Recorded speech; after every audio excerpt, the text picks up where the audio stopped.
বাড়িওয়ালা নাই রে বাড়ি নাই রে দুনিয়াতে, বাড়িওয়ালা নাই রে বাড়ি নাই রে দুনিয়াতে। চোখেরই পলকে তুমি হতে পারোয়ালা, অন্ধ হবে চিরতরে তোমার নিশান।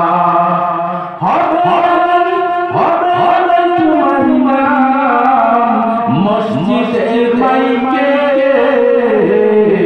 বাড়িওয়ালা নাই রে বাড়ি নাই রে দুনিয়াতে।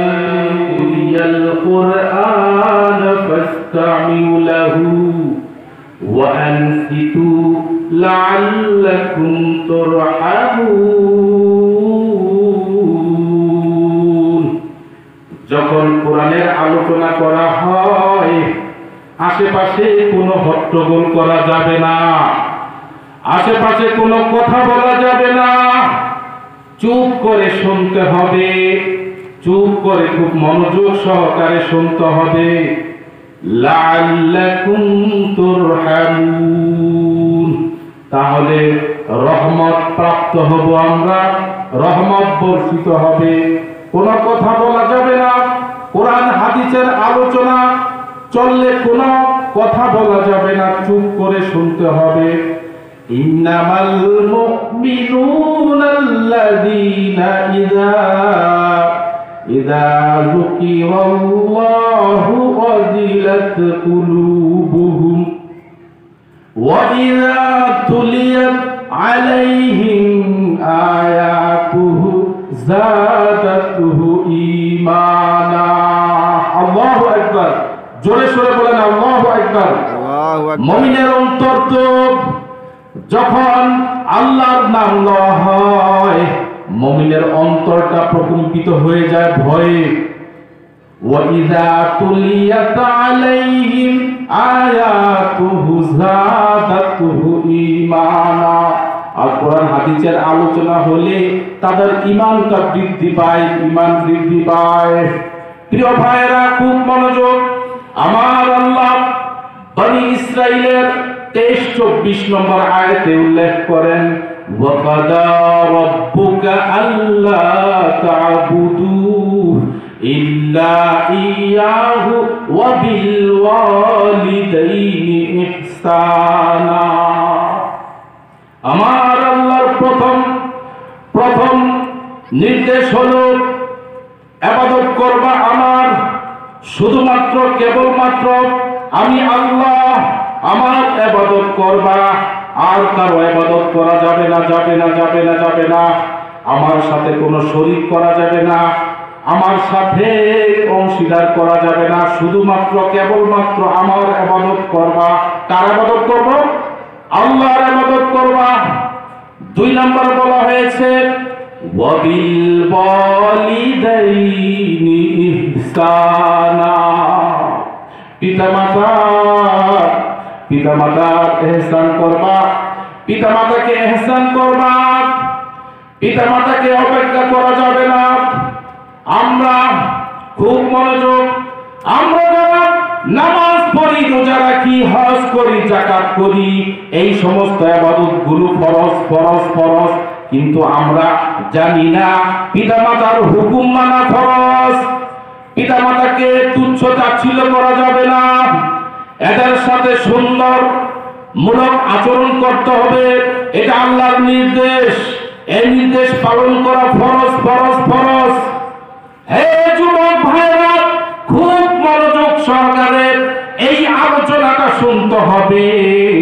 পিতামাতার সাথে কোনো বেয়াদবি করা যাবে না, পিতামাতার হুকুম আহকামগুলো মানতে হবে। হে যুবক, তুমি কি জানো তোমার পিছনে এই পিতামাতার কত অবদান রয়েছে? তুমি কি জানো? কি জানো? হে যুবক, আমার আল্লাহর নির্দেশ, আমার আল্লাহর হুকুম, পিতামাতার সাথে বেয়াদবি করা যাবে না, এদের সাথে ইহসানমূলক আচরণ করতে হবে। শুধু তাই নয়, শুধু তাই নয়, ওয়া কাদা রাব্বুকা আল্লা إياه وبالوالدين إحسانا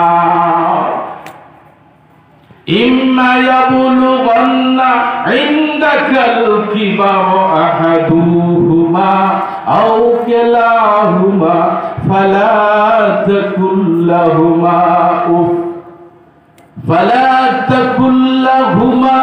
أف তোমাদের পিতামাতার একজন অথবা দুইজন তারা যদি বার্ধক্যে উপনীত হয়ে যায় তাদের সাথে উফ শব্দটাও বলা যাবে না। খবরদার, এটা আল্লাহর নির্দেশ।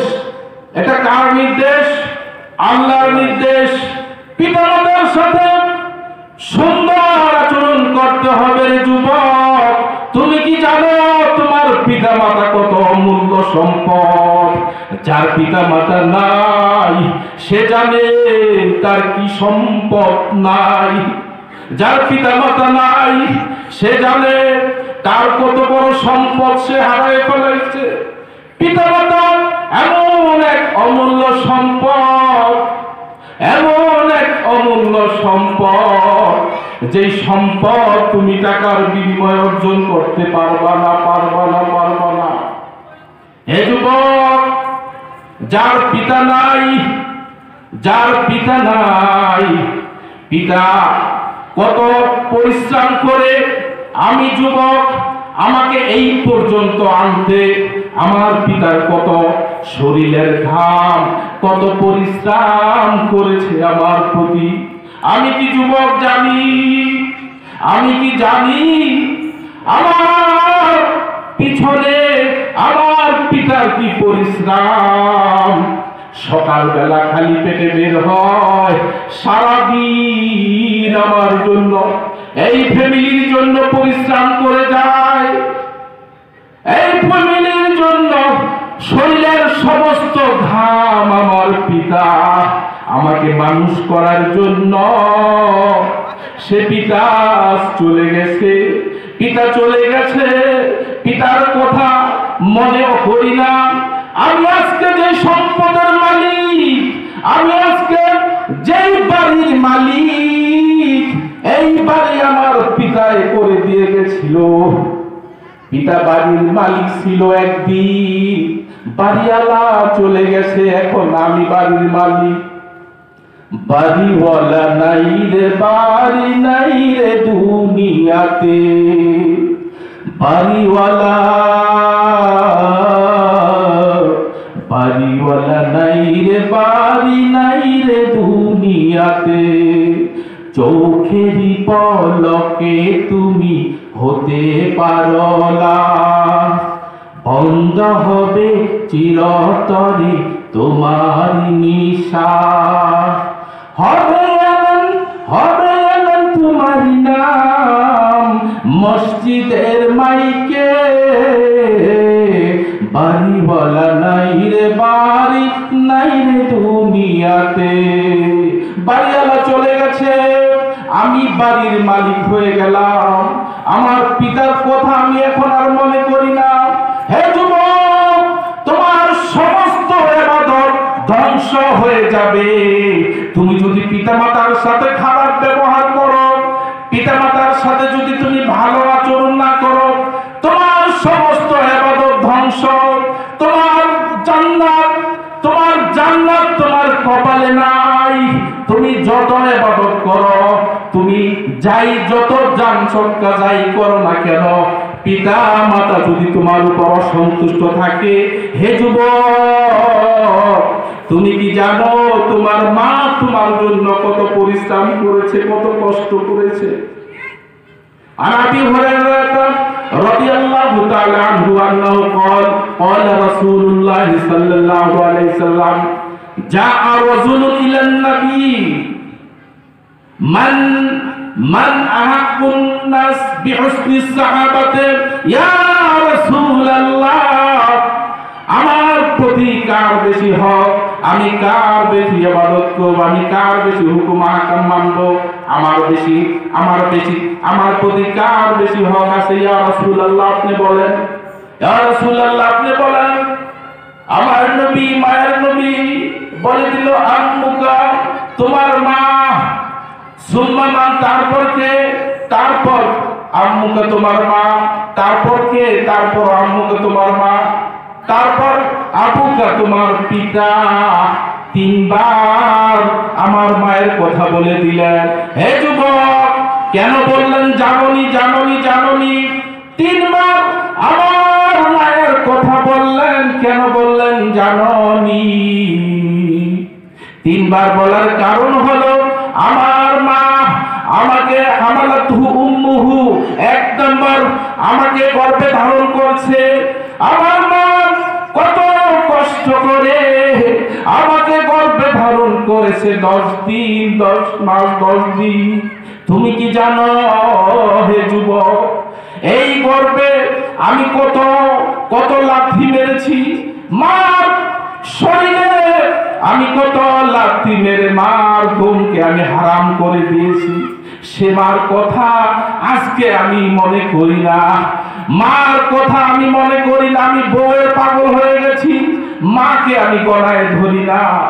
ও মা, যার মা নাই সে জানে মার কত ব্যথা।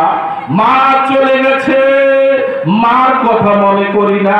যাদের মা আছে বাবা, ও বাবা কি সম্পদ, মা কি সম্পদ। মার কথা আমরা কখনো মনে করি না। মা পিতা মাতা যদি বরদোয়া দেয়, পিতা মাতাই জান্নাত, পিতা মাতাই জাহান্নাম। পিতা মাতা যদি দোয়া করে, পিতা মাতা যদি দোয়া করে রে যুবক, তোমার কপাল ঘুরে যাবে। পিতা মাতা যদি বরদোয়া করে রে যুবক, তোমার ঠিকানা জাহান্নাম। হ্যাঁ যুবক, ফায়সালা তোমার উপর। তুমি কি নিবা? তুমি কি জান্নাত নিবা না জাহান্নাম নিবা? হে যুবক, খুব মনোযোগ। পিতামাতাকে অপেক্ষা করা যাবে না, পিতামাতার হুকুম মানতে হবে। এটা আল্লাহর নির্দেশ, এটা আল্লাহর হুকুম, এটা ফরজ। পিতামাতাকে তুচ্ছ তাচ্ছিল্য করা যাবে না। রিদার রাব্বি ফি ওয়ালিদাইন ওয়াসাকাতার রাব্বি ওয়াসাকাতাল ওয়ালিদাইন। পিতামাতার সন্তুষ্ট আল্লাহ সন্তুষ্ট, পিতামাতার অসন্তুষ্ট আল্লাহর অসন্তুষ্ট। মার কথা অবজ্ঞা করা